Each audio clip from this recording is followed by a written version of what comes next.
سبحان الله. الله أكبر. سمع الله لمن حمده. سبحان الله.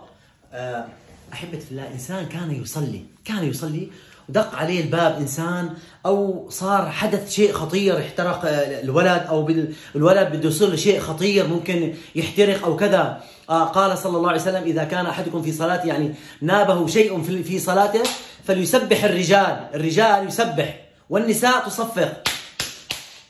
فنعم، ولكن تكون نيتك أن تذكر الله، لا فقط تنبيه، ما فقط إنه والله تنبه إنه والله افتح الباب، لا، لأنه عند كثير من العلماء نية الإشراك إنك التنبيه تبطل صلاتك، فحتى إحنا نخرج من الخلاف تكون صلاتك صحيحة تنوي بهذا الذكر سبحان الله ذكر الله، ويفهموا أهلك إنه هذا يعني بده الولد يوقع وبده الولد يختنق أو كذا. فهمتوا علي حبايب في الله؟ هذا مهم جدا جدا جدا، تنوي فيها التسبيح أو الذكر حتى يعني ما تبطل صلاتك. الله يبارك فيكم ويرضى. النية فقط، ليست النية فقط التنبيه، لأنه عند كثير من العلماء إذا كانت نيتك التنبيه تبطل صلاتك. فإحنا شو نعمل؟